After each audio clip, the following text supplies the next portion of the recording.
What's going on, guys? Welcome back to another episode of the Roots of Success podcast. I am your host, Nate the Great, coming at you. And today we have a very, very special guest. Okay, the queen herself, Syd Wilder. How are you doing today? I'm doing great. Thank you, Nate. How are you? I'm doing amazing. I mean, it's a privilege to be, in your space, to say the least. I mean, I feel blessed here today. I'll tell you that. Of course. Well, thank you for gracing me with your presence and being on Girl Interrupted. It was awesome. Absolutely. That was incredible. We just wrapped up, again, an episode of her show. I'll be attaching that in the bio, of course, as well for you guys to check out. Yes, Girl Interrupted. You guys go subscribe, rate, review, like. Please share it with everybody. I also have a Patreon. If you guys want exclusive content, go check it out. Girl Interrupted Patreon. Had to pimp myself there for a minute. Nah, you good. We'll be doing it at the end too. All right, cool. I love it. Even better. Right. But Syd, of course, I connected with you via Instagram.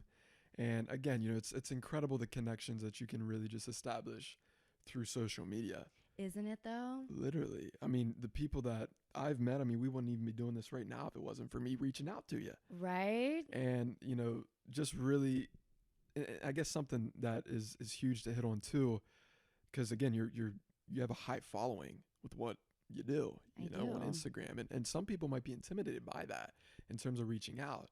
But I see people like you who are doing incredible things, and what you've done up to this point, it's inspiring, right? And for the audience and the viewers and the listeners that don't really have too much of a behind the scenes of who Syd Wilder is, if you could kind of elaborate a little bit about that, basically where you come from to how you've gotten to where you're at today. Again, the roots, where you started to where you're at now. I would love like that. The roots of success. You mean the roots of failure, basically. Maybe a little bit in there too, Yeah, of course. I told you on my podcast, that's how you become successful, by failure. So I'm originally from Marietta, Georgia. I moved out to LA when I was 16 years old. I've been to every acting class under the sun. I did stand-up comedy. I did improv. I did the Groundlings, Second City. Went to the Second City writing program. Went to the American Academy of Dramatic Arts. All I did was study when I first got here. And I also did had a photography company because I was too afraid to be in front of the camera, which I think is very interesting. Like, every person judged you when you said, I'm an actor. Second question, well, what have you been in? And I'm like, nothing. I interned for so many different people, but the one that stands out the most is I interned for this old lady who lived in a retirement community, who was a manager. I would drive and she said, don't talk to anybody. So I would have to drive, not talk to any of the other elderly people, but it's not like I was trying to flag them down because, they're going so slow anyway. But so I would intern for her, and I just remember being so nervous that this is an exclusive, by the way, because I've never told the story. Much respect. I love it. It's Betty McCormick, shout out, girl. I don't even know if she's still alive, but I worked for her, and I wasn't in SAG. And I was so nervous to tell her that because she was sending me out on auditions as a favor, because I was interning. Right. I wasn't booking shit. And my headshots, I don't know if you've ever seen Due Date, but there's this actor, Zach Galifianakis, love him. Okay. So he's got this character named Eric Tremblay. You should put it for socials, like a headshot of him. Oh my God, they're the funniest. Please go Google that if you guys haven't seen it already. So I had the worst headshots. I didn't know what the fuck I was doing. I was too scared to do it. And then I was like, I'm going to go to American Academy of Dramatic Arts, the conservatory. And I didn't like it after being in a lot of different, I was with Ivana Chubbuck. I was with Vincent Chase. I was at the Groundlings. I was at Second City. I was with real working actors that were putting in the hustle, that were working jobs and still showing up and putting in the work. At the conservatory, it was all of these people fresh off the farm that didn't give a fuck about doing their monologues. They wanted to go out and party because they were new to LA from Kansas or wherever the hell they were from. And the working actors in the other acting classes that I went to were just so much more fun to work with because they were motivated. They were really on their hustle. And then after you go to enough acting classes, you're like, okay, I'm so done with these teachers. I know what I'm doing. It's a different perspective. It shifts. You need to focus more on the business. So I started growing my following because I was named top 10 Playboy's hottest YouTubers. I had my clothes on. That's a vibe, okay. But I met the social media girl for Playboy. She actually does social media strategies. Her name's Kendra Zager. I love her. She was on Girl Interrupted. Wow. And she's like, you need to stop posting these stop sign pictures and all of this bullshit on, like, you're hot. You need to embrace it and use it. It's a marketing tool. And I was like, okay, like, why not? Yeah. In Instagram, it was 15. So like Instagram was like starting to come up. And I was always like, how do these girls have all of these followers? This is because I do sketches. So I have over 60 million views for this original sketches that I've written, produced, directed. That's incredible. Yeah, I've won comedy awards. I feel so vain saying all of this, but I know you don't know this. Nobody knows this because no one's researched. I'm just kidding. So yeah, I've worked really hard at my craft and doing stand-up like I've worked really hard on that. So it was a very weird transition for me to do the hot modeling stuff, but I knew that's what I had to do in order to gain a following. Well, at least that, I mean, you could do whatever. I could have been reading books and like reciting poetry or lighting myself on fire. I don't fucking know. Right. I could, oh, sorry. Am I allowed to curse on here? Oh, you're good. Absolutely. Okay. I have a horrible mouth, so it's good to know. But I just went that avenue because that was kind of what was presented to me at the time. And so I just like, I leaned into it and I started growing a following, and here I am. Now I'm like, why did I do that? I wish I wouldn't have done that, because we talked about this on my podcast. I feel more vulnerable in myself and more authentic now without any makeup on, with all my clothes on, than I did without any clothes on and all of that makeup. So it's just interesting how everything changes. And I'm so grateful I got into the podcast medium, because I was telling you too on my podcast, my Girl Uninterrupted community that I built on my Instagram, even though I have like 16,000 followers, on there. And I don't know how many followers I have. I know 900 and something on the other one. It keeps changing because the algorithm, I just don't pay attention to it anymore. I'm like, whatever. It's there. It's up there. It's a totally different dynamic and demographic of followers. So I have predominantly male followers because of the modeling and stuff. And it's so funny too, because I know I don't get as much engagement because a lot of my followers have girlfriends and they don't like the girl. Like, I have gotten so many DMs about that, and you don't think about that, because I don't know. I don't want to get into that because I don't even know what the dynamic of their relationship I don't want to fucking get involved. For real. I hate that. So anyway, my Girl Uninterrupted community is about mental health and helping people and inspiring people and just being real about like all this shit. Like, I've gone through a lot of stuff that we could get into later in the episode, but it's just such a better audience for me. And the demographics like 50-50, and we have real conversations, and the engagement and the comments is completely real. And it's heartwarming and moving and touching, as opposed to like, your tits look hot, I came looking at your photos or whatever, I want you to be my girlfriend, can I be your sugar daddy? Right. That's usually like the comments I get on my Syd Wilder page. Dang. Man, people just don't care, do they? No, I get a lot of dick pics. I actually made a documentary, the last stand-up show I did in February at Helium Comedy Club in Philadelphia, where you're from. Oh, Philly, okay. Yeah. Well, not Philadelphia. I don't know where in Pennsylvania you're from, but in Pennsylvania.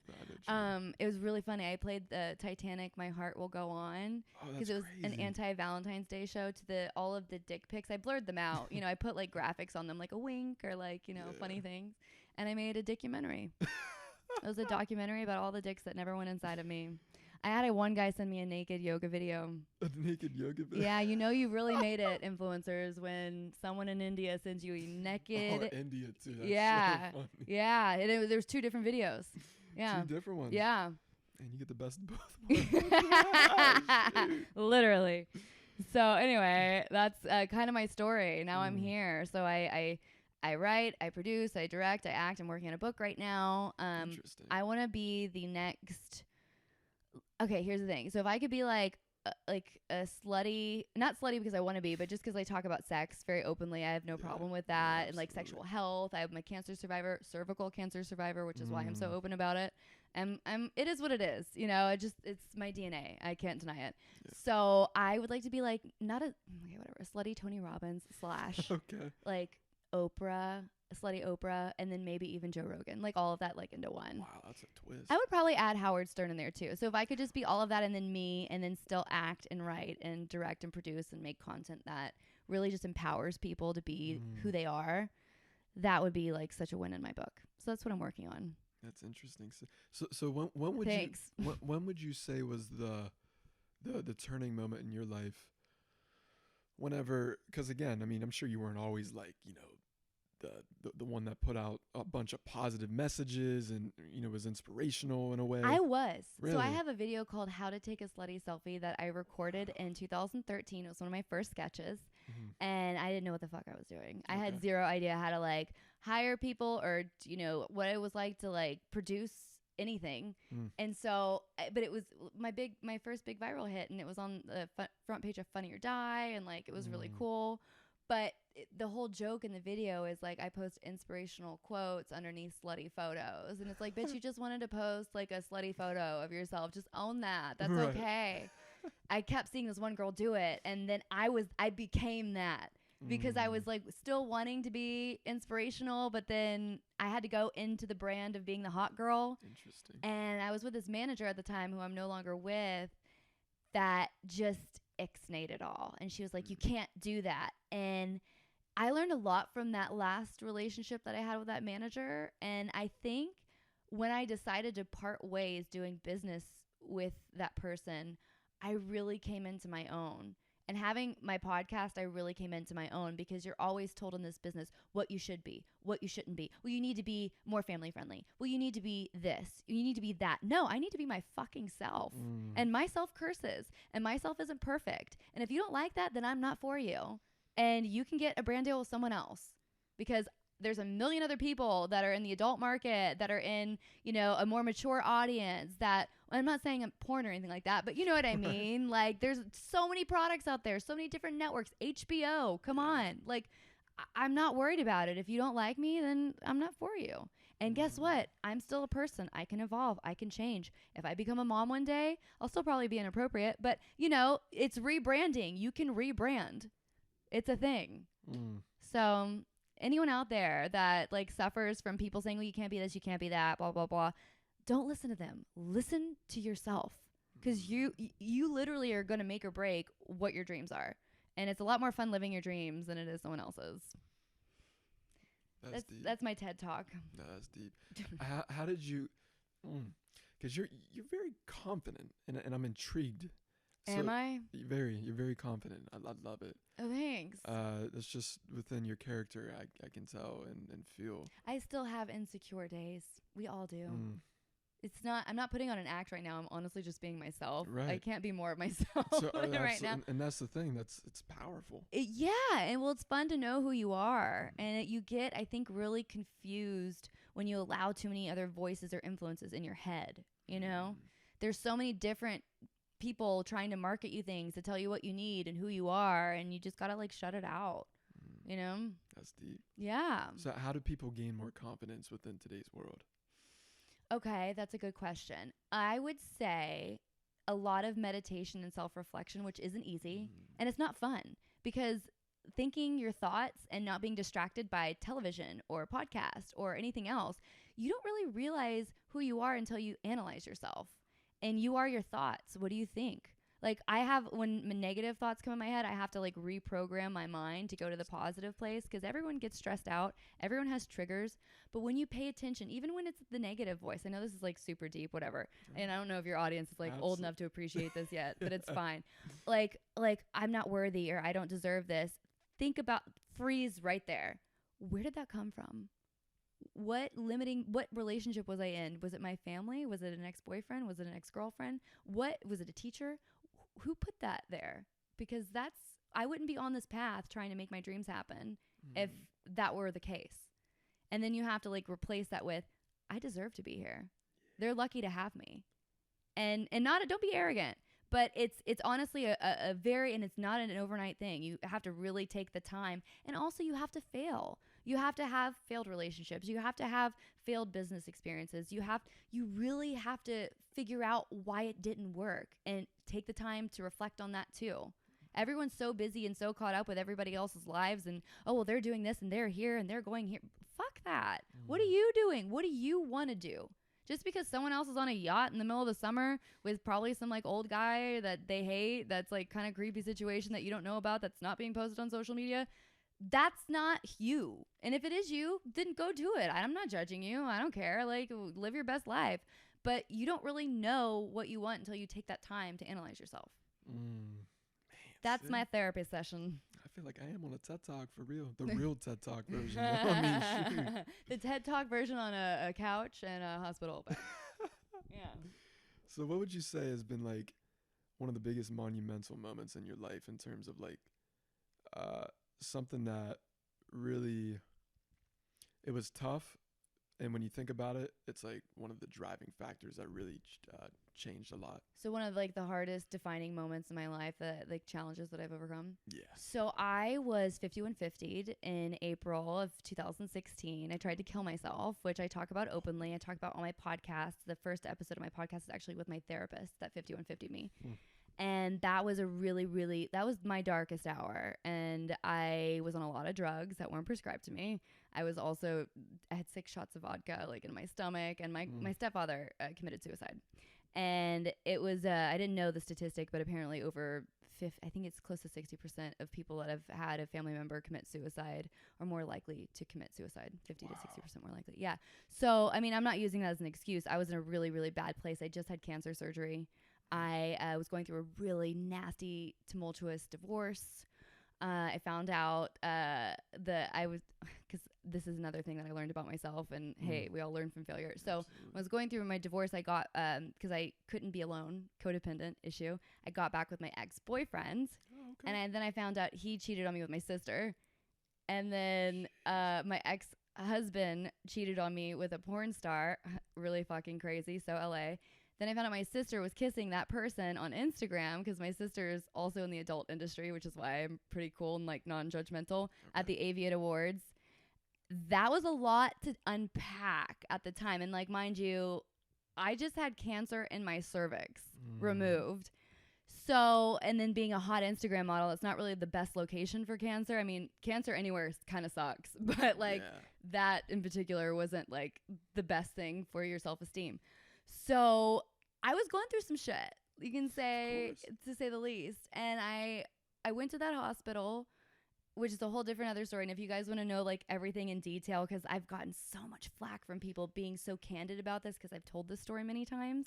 And I'm very confident and comfortable telling it because it's my story. Sure. And I think it's important for people to be as candid as possible when they're talking about this and be real.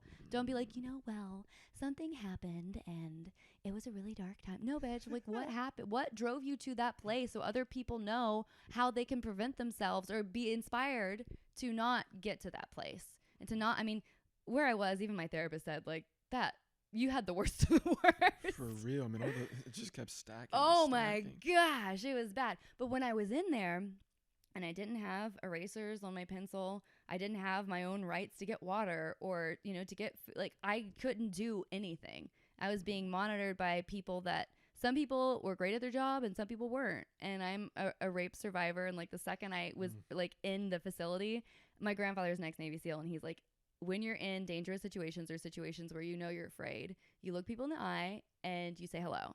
And so I was doing that when I was there, because like the second I was admitted, a guy tried to escape and they had to put him in a straitjacket and lock him up in the isolation unit. And it was just like a lot of drama. Like imagine like entering into a room and all of that happening at once. It was like, holy shit, where am I? So I was like looking at everyone in the eye and saying, hello, hello, hello, hello. Yeah. And they didn't have enough beds for me when I arrived in the suicidal eating disorder unit. So I had to be with the people that were an endangerment to themselves and society, that were, it's basically like, the homeless people that talked in. So there was gang members in there. There was all different types of walks of life in there. Wow. And it was one of the most terrifying experiences I've ever been in my life. And I'm just thinking, how do I survive this? And then a nurse pulled me aside and said, stop saying hello to people. You're going to get raped.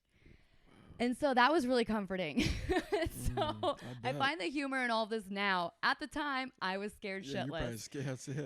So when I got out of there, I learned a lot of valuable lessons, because when you're in that position, you can either make the best of it or the worst of it. After 24 hours, I was admitted to the correct facility. Okay. And I went to group therapy. I always went to group therapy because that's just, you have to go there. It's mandatory. And I learned so much being around real people with real struggles. I mean, there was people in there that had intense drug addictions, that were streetwalkers, that were had like oh god, this one girl, she was so sweet. She had Down syndrome and a few other things wrong with her, and she just wanted to play checkers with me, and I did. And all the other girls, like I don't know if you ever saw Girl Interrupted. That's how I got the name Girl Insta-rupted, like Instagram. Okay. And so it's basically like, Angelina, you have to see this movie. It was like made in 99. You were probably born that year, right? Shoot, I was 96. Yeah. Okay. All right. Well, okay. You're a 3, so it wasn't really your demo. Yeah. So anyway, there's this character named Lisa, played by Angelina Jolie. Oh, okay. And so one of my roommates was like that. Very troubled people that, you know, just can't figure out a way to help themselves. And anyone going through trauma or a lot of like severe life changes, I highly recommend you read, oh gosh, of course I'm going to forget the name of it. The Body Keeps the Score. It's such a good book because it really like puts into perspective how everyone processes trauma. We all have different ways to cope with pain, to cope with, you know, different like life altering experiences. And it's just a really good book. So I highly recommend it. So, I mean, there's people that were like cutters and like all different types of stories. So I really learned a lot in there, and I didn't have any cell phones. I didn't have any distractions from the outside world. All you had was, I mean, that was a pretty gnarly community to be in, but you know, you have your own alone time when you don't have to go to group or anything like that. I mean, they give you privileges, you know, it's like literally being in jail. Yeah. So it was a very eye-opening experience for me. It was very humbling. It really made me get that fire back and it made me reevaluate my life and gave me the passion to live again. And obviously I'm spiritual. I'm a Christian. I'm a cursing human, you know, non-denominational, not the best, but I am.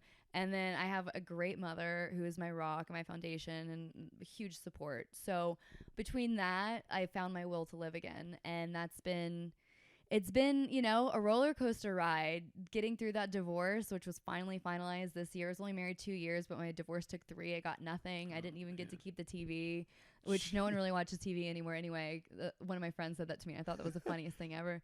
That's my own TV up there. It's a pretty big TV. Thank you. Thank you. So anyway, it was a disaster, and it was definitely re-traumatizing, but I got through it, and I felt like The Walking Dead some days. But if I can make it through that and still be alive, I know that I'm here for a reason, and I want to help as many people and as many women and men, you know, as I possibly can. So you would know all of that by just looking at my tits and ass photos on Instagram. It was really hard and as soon as I got out of there, fun fact, my mom said, well, do you want something positive after my 3 days? Like literally right when I, like 2 of my feet walked out of the door, and I felt like, you don't even know the feeling that I had. Because I just heard this girl's story about her dad, and it was just like so heartbreaking. And I was trying to like detox and process everything that was happening, but my mom goes, Syd, well, some good news is that you were named Ask Men's top 99 hottest women, and I hadn't shaved in 3 days. Like, I'm just like, really? Like, really? Yeah. Like, I could care less, you know? She's like, you're supposed to do a social. I'm like, I'm not going on my phone. I didn't want to go on my phone. I didn't care. I actually didn't care for quite a while. So it doesn't really matter. That's social media. I mean, it's like kind of a weird thing that I'm involved with, because it's like I don't care, but I care enough because I know it helps my business, but it doesn't consume me like it used to. That's deep. You know? It's funny, Syd, you know, I walk around this park every single day as like a daily regimen. And normally they have, it's a dog park, so there's tons of dogs that walk around this park. And it's funny because they're on leashes and stuff, and I noticed that they're not even present with their dog whenever they're walking, and they're over here with the phone. I sometimes see the owners just like dragging the dog, and they don't even realize it, and they're not present, and it just blows my mind because I'm just like, wow, like people are so caught up in the social media, the Instagrams, the Facebooks, the calls. And I mean, the one time this dog was just like just getting dragged. I'm thinking, brother, look at your dog, you dragging him. Yeah. So the fact that you don't necessarily, you know, live based off of just the photos, and you don't get sucked into it.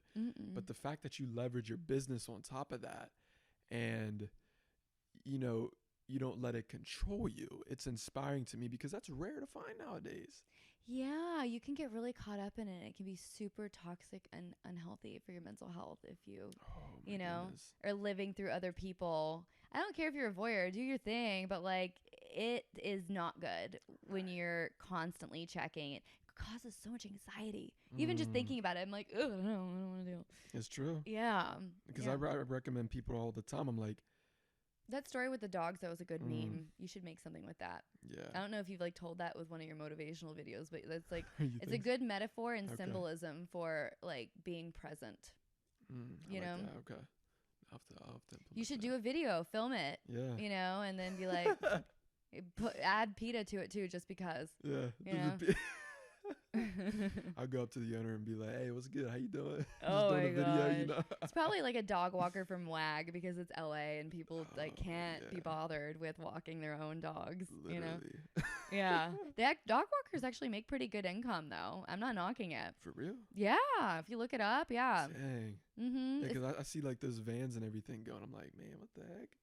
You know, gosh, like I'm not used to seeing those. That's so funny because now I'm thinking, oh my gosh, could you imagine if like you're going on a date or something in LA and you're like, I'm a dog walker, and then you pick up a girl. No one picks up anyone anymore. But like if you did, you're in a van, that's kind of funny. You better be like, must love dogs or the smell of dogs. So go for it. What's the next question, Nate? There's so much to ask, but I mean, being on the topic of social media, and again, like, there's so much content out there, especially, oh my gosh, I mean, the male demographic.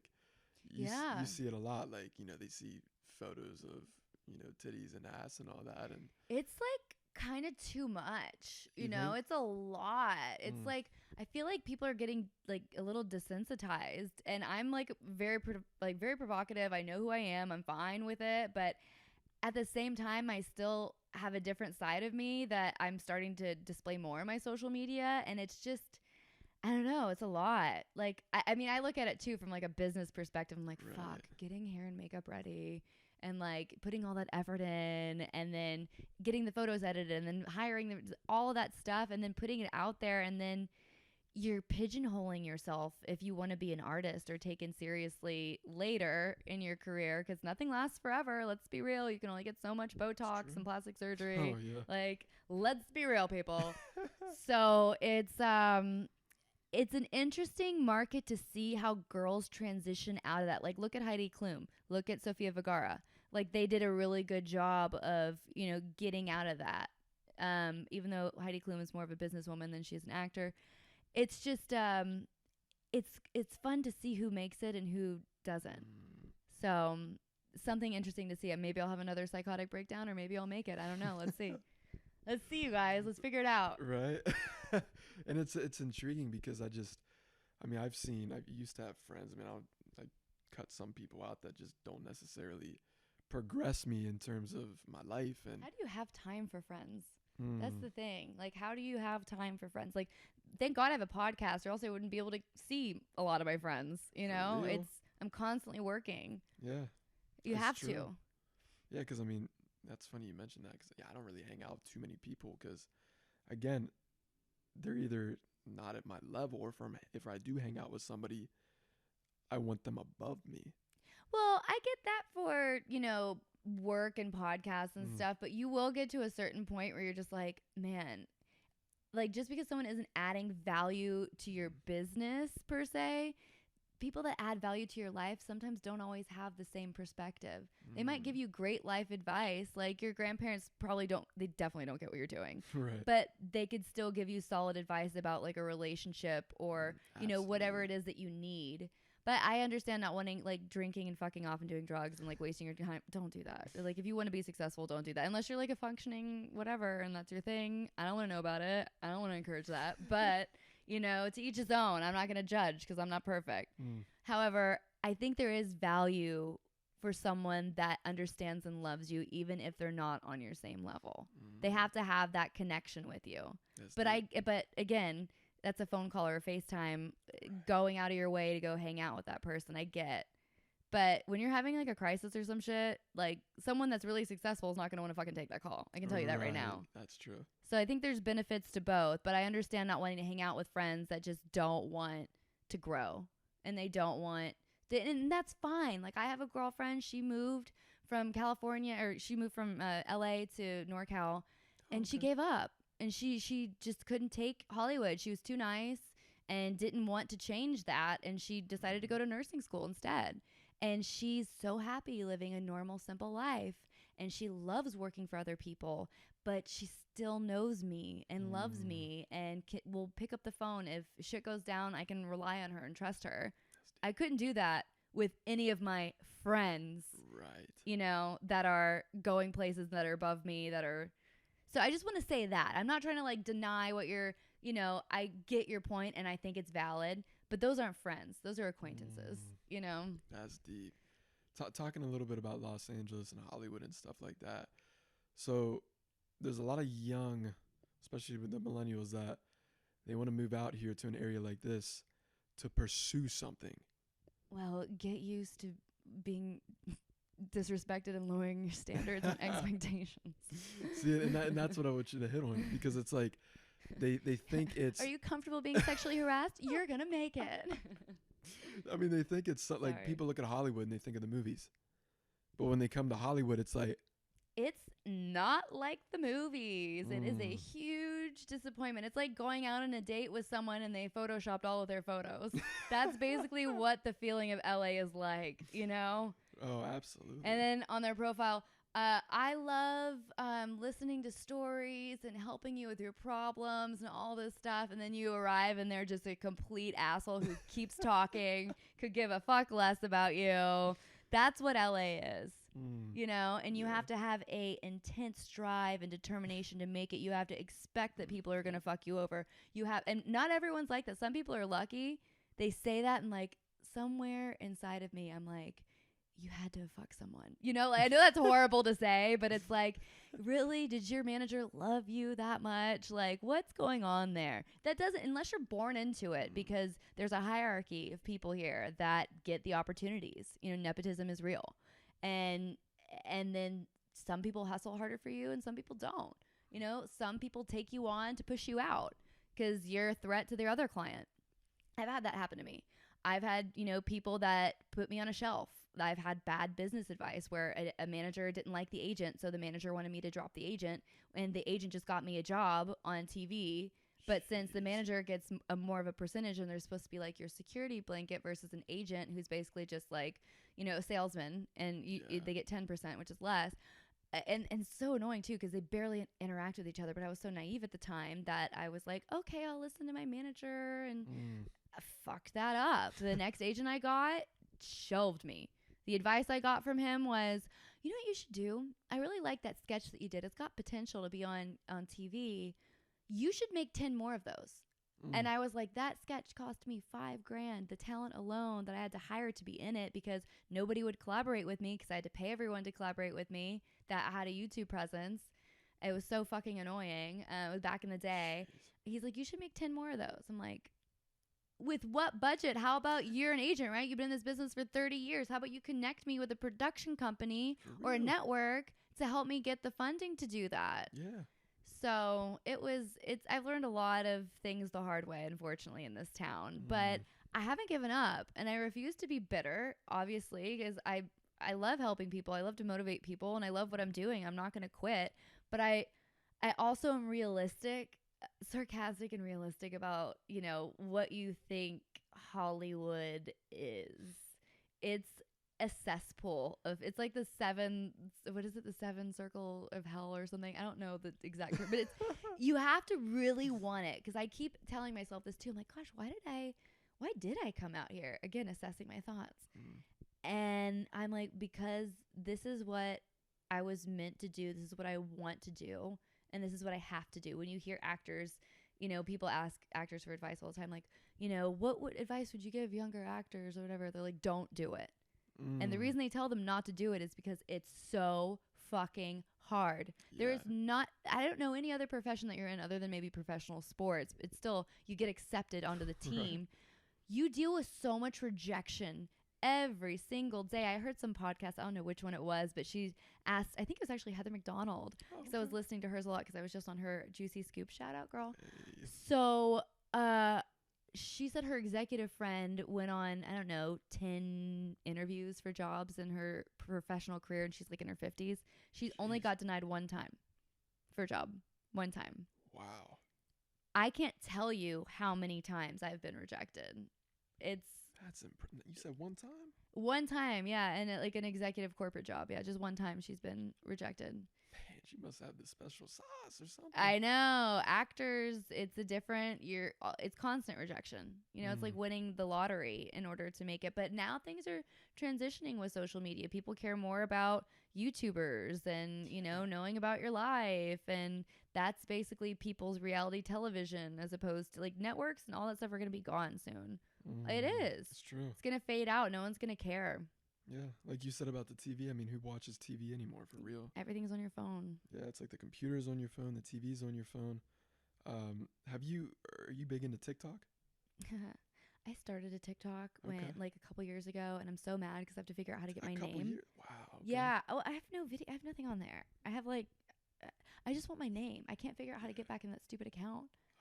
Yeah, I want to start doing it, but now I don't know. I don't even know how I started it. Yeah. I got to figure that out. I have no idea. I think I should just type in all my 20 emails and figure out which one I started it with, and I can get on that TikTok train because I know that's where everything's headed.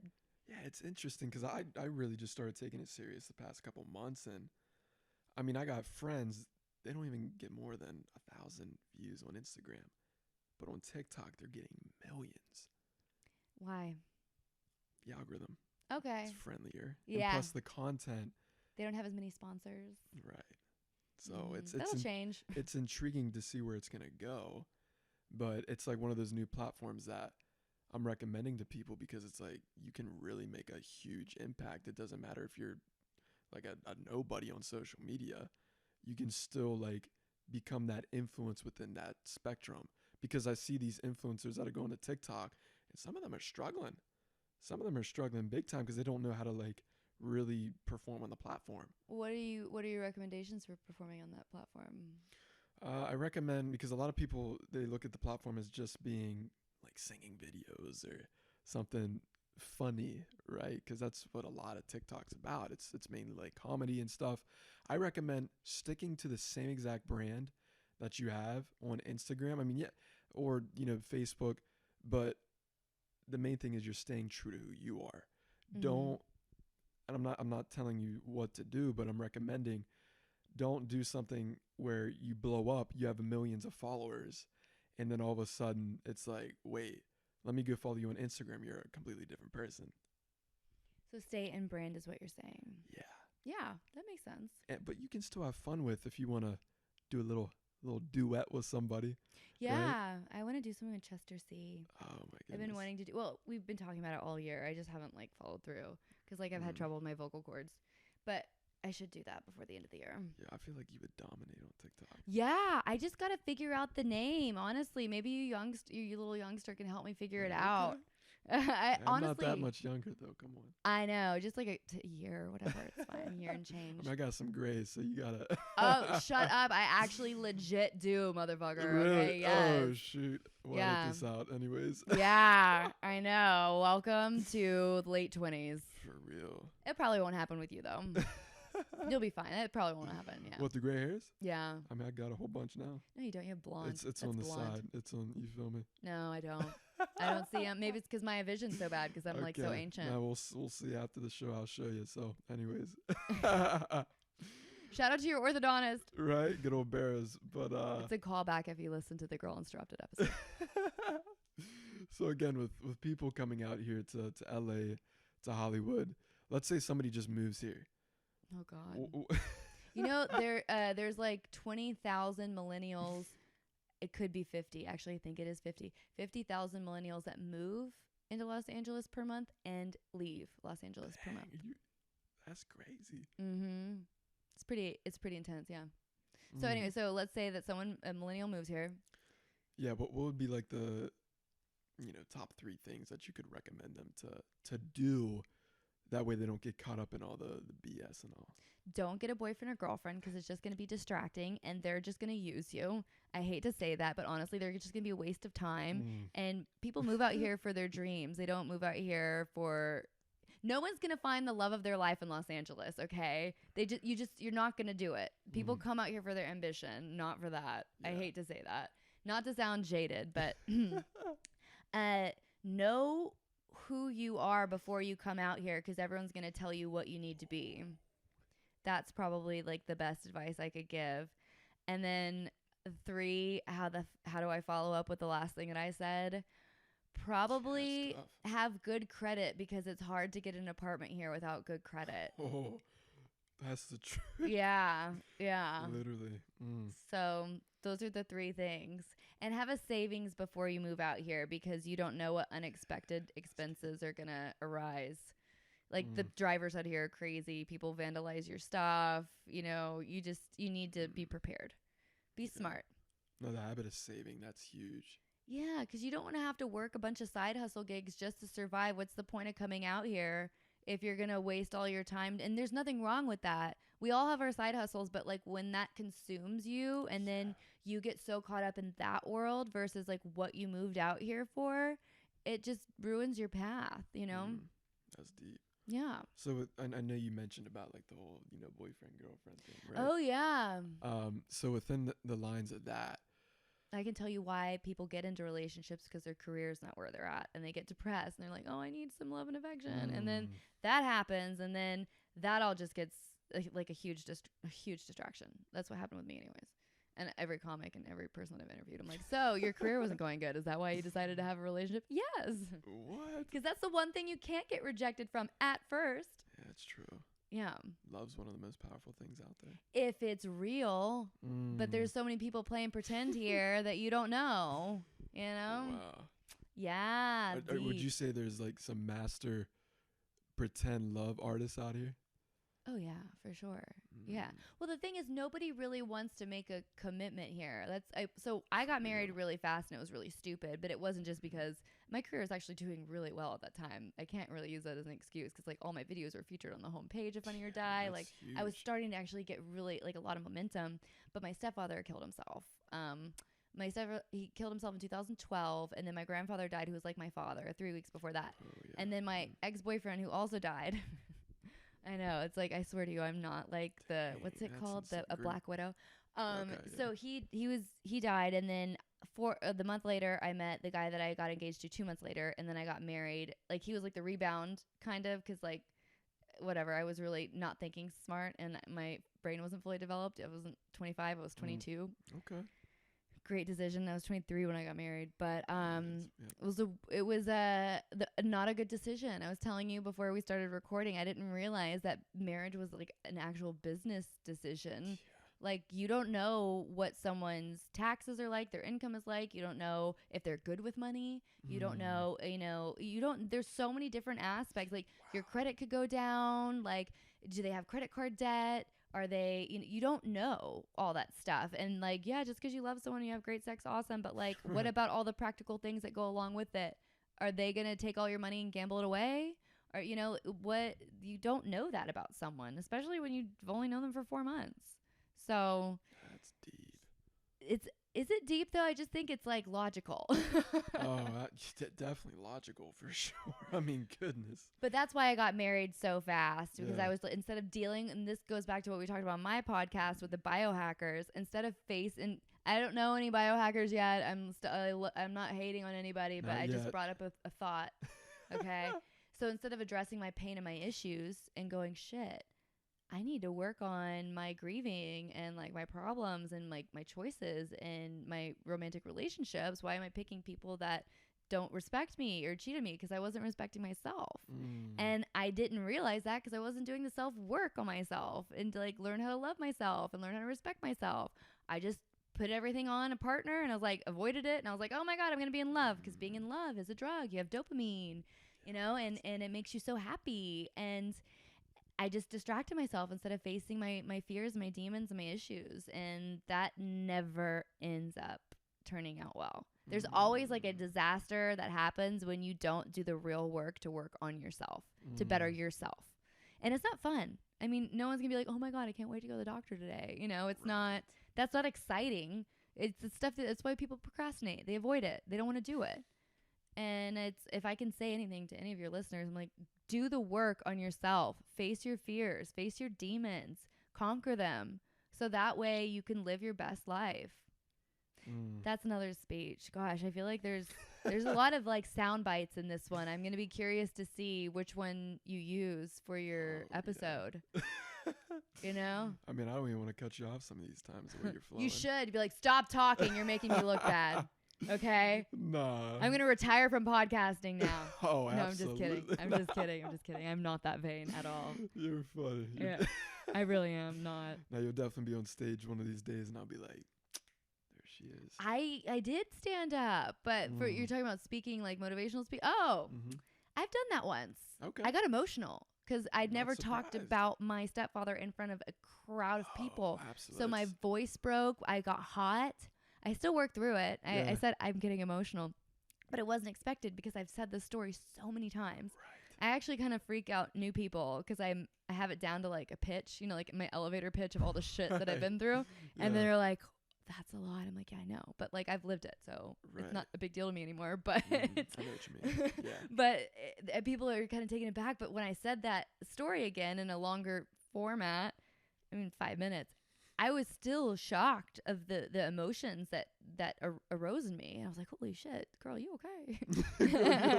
Yeah. I was like, can I tell this story right now without crying? Yeah. And I did, but it was interesting how the aspect of having a live audience in front of you changes when you're telling such a vulnerable story. The more you do it, the better you get. Yeah. And I still did a great job. I'm not like, I don't feel like, oh my God, I wish I would have done that. And I hate that I just said that because I sound so narcissistic. Nah. But, you know, considering the topic and like as scared as I was, I did it, you know, do it scared. You know, you got to start somewhere. So it was an interesting experience. I'm looking forward to doing it more. I just don't know. I'm not like searching out those opportunities right now. It just came to me. No, definitely. I hate it when people say that too. Like, oh, it just came to you. You just happened to land that speaking engagement or that role. Oh, how convenient. Right. You know. Everyone keeps asking me, how do you have all these followers? And I'm like, I've been doing this a really long time, but it's really not that many. I look at people like, actually I don't want to say this person's name because I really don't like them as a person, but they're in the millions, 25 million and up. And I'm like, I don't feel like I can say honestly that I think that I have a lot of followers because I know what my competition is. Yeah. So it's weird. It's a weird dynamic to have when you're dealing with people that have been in the game, like when Vine was hot, you know? Oh my gosh. And now it's not even a thing how it can just quickly like vanish like that. Yeah. You know? And then people lose their jobs. The ones that capitalized, it's interesting to see how they worked it out. Like King Batch is awesome. Oh my gosh, yeah. Yeah. I've never hung out with him. Okay. But I'll tell you off camera. Okay. We'll talk about that. I got Never dated him or hooked up with him for the listeners. I want you to know that because it sounded a little sketch. But no. Good. Yeah. I would tell you if I did. I'd be like, no, it didn't. No, it didn't. I was married when I met him. And so like I could never, he'd always invite me to hang out, but I never could because I was married. Okay. Yeah. I was like locked in a dungeon. Oh, shoot. Yeah. It's hard to collab with people also if you have a controlling like partner, you know? That it's jealous and they don't get what you're doing or they don't want you to work with so-and-so. It's like, actually, I want to do what I want to do and you don't need to let anyone else control your destiny. You should be in control of it. Jealousy and envy. Those are some. Yeah, it's very toxic. Yeah, you don't want to be around that energy. The strongest. Oh my gosh. Not cute. That's huge. So you shouldn't have a girlfriend. Like you can hook up with people, but like don't have a girlfriend. You know what I mean? But then you might get like a stage 5 clinger. That's the problem I encountered recently, which I had never been like, oh my God. Okay. Stage 5. Yeah, I was like, okay, I'm going to just not do this right now. I'm almost going to take a break for the end of the year and just like hustle. I can't deal with it. I don't like I obviously have a lot of fucking feelings. I talk about feelings all the time. I don't want to deal with like all of that right now. Real. Especially after just getting divorced, like finally this year. Oh, you guys don't know. Relieved. Freedom is such a beautiful gift. It is so beautiful. Enjoy it. You don't want the responsibility of another person. I'm just saying. Unless you're into that sort of thing, then God help you. God help you. You know, you're going to need it. So what would you say is like, because I know with the whole like relationships, if we're talking about that, is it good adjustment, by the way. I saw you move and then you fixed it. Imagine if you were waving this. Before we started recording, he said, can I hold the mic? I go, yes, you can. But when you get passionate about what you're talking about, you're going to be waving the mic around like Harry Potter with his like wand or a baton, you know, and it's going to be a lot. And he just made a great adjustment. So thank you. And I was like, it's your podcast. It's your sound quality. Right. So no, you did a great job. You're very attention to detail and self-aware. Sorry. Well, no, you did it yourself. So I was like, good job. Right. Yeah. You saw that? I'm like, Because he leaned over to the right, you know, when he was making a point, which is like, you can't help but move when you get emotional. I'm telling you. But yeah, great job. Sorry, go ahead. No, I appreciate I interrupted and you probably don't even remember what you're talking about, right? What? That happens to me all the time. You literally knew what I was thinking. Yeah. Yeah, you're like, shit, where am I going to go with this? You were talking about relationships. I remember the relationship part. So I know you mentioned it's not necessarily, especially at like this, like I'm 23. I personally, believe you're 23. I got married at that age. That's psycho. I can't believe you got married at 23. It was so stupid. I mean, I don't think it's a stupid decision. It was stupid. Yeah, I'm from Georgia too, so we do everything way too fast anyway. Yeah, that's true. Georgia. So you're 23. Yeah, so like, you know, I'm 23. What if somebody that is my age, or who knows, even younger, they find somebody that is like the one? There is no one. You are your one. You know? You have to like be your soulmate. I'm not saying you can't, like, there isn't someone that's like a piece of you or a part of you that like you vibe with and you have that twin flame with or whatever you want to call it. But at the end of the day, look at the divorce rate. I'm not saying everyone gets divorced because I believe in love. I am not saying I hate love. But if your whole world, I guess because I'm just so prepared to like for things to not work out that I've self-regulated and learned how to love myself that I'm like, I don't want anyone ever to take that away from me. You should never rely on anyone else for your own happiness. Never rely on anything outside of yourself. You have to find that within you. You have to find that love within you. Can you share that and give that to someone else? Absolutely. But don't give all of yourself away. Don't be a selfish asshole. But not everyone deserves your love, and you have to learn how to vet that person properly and know if they accept you for who you are. And are you being yourself when you're with that person? Are you pretending to like something or be something else that you're not? That's important because that person's falling in love with a fictional character, and then you're going to have this expectation of who you should be, and then it's not going to fucking work out. So there's a lot of different aspects to answer that question, but at the end of the day, all you have is you. And you need to love yourself. You need to be happy within yourself. And you need to learn, if you're not, you need to learn how to find that. Because that's the key for any loving relationship. Yeah. Loving yourself is the ultimate key, like you said. Yeah. And actually becoming more in tune. And it's funny because there's a lot of people out there, they're so in tune with others. Well, sometimes you just want someone to love you because you don't know how to love yourself. You know? Quote. Boom. There's the air quote. And that's where you get into so much trouble because I can't tell you how many domestic violence situations, how many job losses, how many financial losses, how girls go into psych wards. Like there's so many different like look what happened to me. I am the prime example of what you should never do.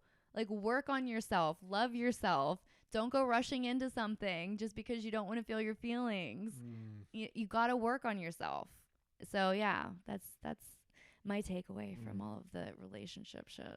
Now that I'm finally like, I could totally do it if I wanted to. I just don't. Right. It's so annoying. Yeah. Like I'm at my prime. Like everyone's like, oh my God, 29, you should get married. You should do this. I'm like, bitch, I am already married and divorced by 29. Okay. I don't even need that in my life right now. Yeah. If you knew how hard divorce was, you wouldn't want to get married in the first place.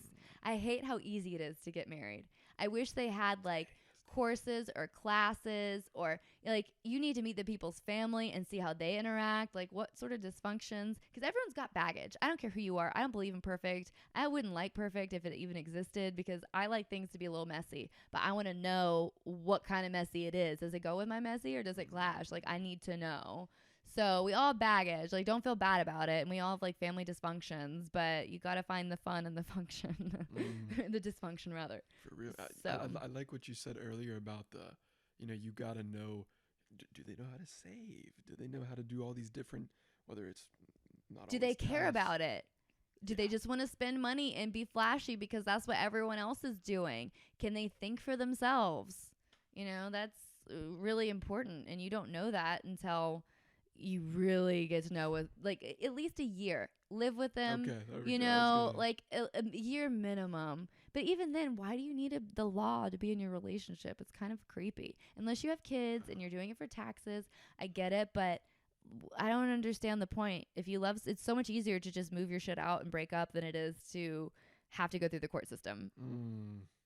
You know, I had to spend all my money on attorneys. I had 3 attorneys and I represented myself for a little bit because I got so expensive. Yeah. Last year in the summer, all I was doing was studying California law, and everyone on Instagram was like, oh, she's doing this, she's doing that. But it was like all old content that I was just like recirculating back. And like, it was not good. Goodness. It was bad. I mean, especially out here too. I mean, that's a pretty penny. Oh my gosh. Yeah. It was like, yeah. I gave my number, and like everyone out here is like, oh, well, it could have been, you know, 5 million or whatever. And I'm like, $100,000 for an artist is a lot of money. Oh, absolutely. You know, it's a lot of, it was a lot of money for me out of my own pocket, especially when I didn't get spousal support or I didn't get a dime. So I didn't even get my medical bills taken care of, and my health insurance was canceled on me right after I found out I had cancer once I left. So like, you want to talk about like the lowest of the low, like I've been there and I made it out, and if I can do it, you can do it too. And I'm not perfect. I'm still a mess, but I love my mess. Yeah. You know, I own it. Yeah. Yeah. And it just because shit happens to you doesn't mean that you still can't create, and you're actually going to come out better, because it's very humbling to go through all the things that I've gone through and still come out on the other side. I'm a little different, but I respect myself and appreciate that difference. And I think everyone can too. Like, don't let tragedy stop you. It can pause you, but don't let it stop you from living your dreams. Wow. That's deep. Thanks. Yeah. Do you think we could transcribe this and just put it all in a book and I could sell it? I'm telling you. Hey, that's what I did with my book. Is that really? I voiced the whole book, and then I had a team basically transcribe it. Shout out to Glenn Twiddle in Australia. Oh, we love you. Literally, he just put it in a book like that. Really? Yeah, because I ain't writing. How'd you find Glenn? Through Eric Thomas. Is that your partner? Glenn? No, Eric. No, that's Daniel. Daniel. Who's Eric Thomas? He's the motivational speaker. Wait, so you made friends with him? Oh, absolutely. You made friends with your idol? That's so cool. I didn't know that. You didn't tell me that on my podcast. Yeah. He's a really close mentor of mine. Oh, you're lucky. Does he know that you're in LA? Yeah, absolutely. Oh, that's awesome. Oh, yeah. That's so. Is he like supportive and stuff, or is he like, oh no, Satan's gonna get you? No, he's even on my book, he's the forward on the front. Oh my! Well, I didn't get a copy. I thought you were gonna bring me a signed copy, but like, hey, we didn't talk about that yet, Syd. Come on, don't get ahead of yourself. I mean, okay, all right, okay. You feel me? Yeah, I do. Totally. But you know, just to kind of, I guess, transition here in terms of. That was a great way to change the topic. Like, that was a great job.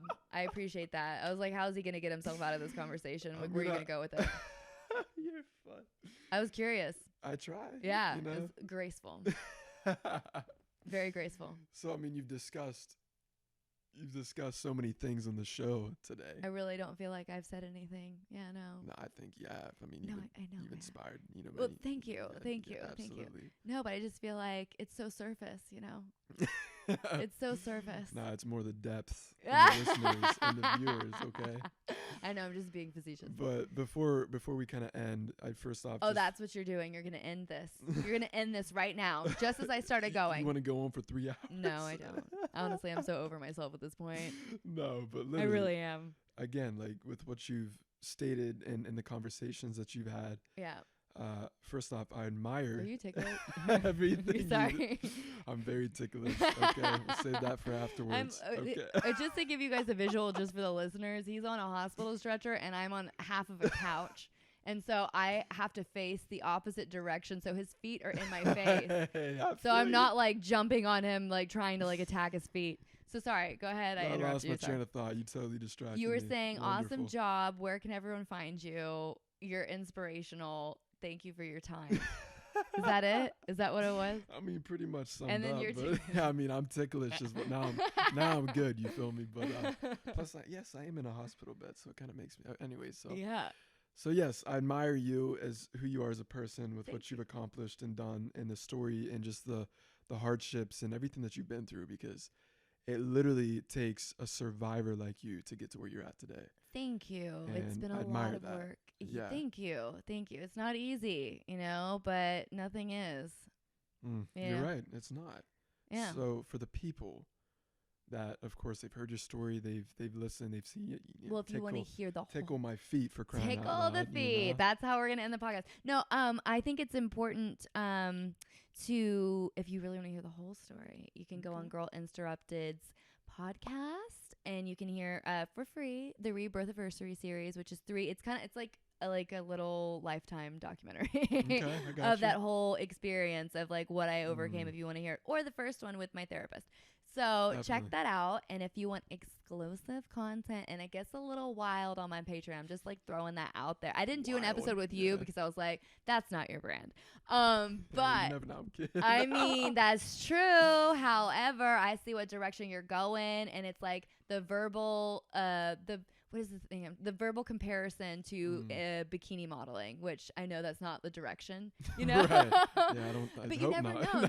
Maybe you'll be like a topless model by the end of, the year in LA that you spend here. You don't know. Anything could happen. But if I pegged you right, I don't think that was in your business plan of like how you wanted. Yeah, you could talk to your pastor about it, maybe. Yeah, I could. The pastor, you said. I'm sorry, that was awful. Anyway, so go on my Patreon if you guys want to hear some wild episodes. Girl Interrupted Patreon, and then join my community on my Instagram, Girl Interrupted. And then if you just want to follow me with more clothes on, not all the time, but most of the time, because I'm trying to rebrand. Syd Wilder on Instagram. And apparently TikTok is going to be a thing. I'm telling you, you got to check out on TikTok too, because now she's going to be held accountable to actually go do it, Syd. So. I just got to figure out the email. I have it. We'll figure out the email, ladies and gentlemen. So yeah, follow me on there too. I have like 15 followers. Now, and then she'll have 1 million probably like a couple months later. Yeah, so. Shira Lazar was actually the person that made me get a TikTok. Really? Yeah. She's like, you need to get it. And I was like, okay. Dang, she's smart. I mean. She's very smart. She was like talking to me about numbers at the Late in America premiere at Universal. And it was like my birthday, and I was just in like fun mode. I wasn't in that mode. And she was dating Bart Baker at the time. And so she's so studious. I was just like, girl, I want a shot. She's like, you don't do spreadsheets and all that stuff. I was like, hell no, I do not. God bless your heart. Like, I know how hard she works. She's like busted her ass to build her brand, and I like have so much respect for her. Oh my goodness. Yeah. I'll have to check her out more because she seems intriguing. Yeah, what's trending? Shira Lazar. Shout out, girl. Hey. But anyways, guys, again, check out Syd Wilder. She is incredible. I will attach all of the links in the description below, even to her earlier episode links that she mentioned. That way, if you want to find out even more of a deeper inside version of Syd Wilder, okay, check her out. Syd? Yes, and don't forget to subscribe, like, rate, review.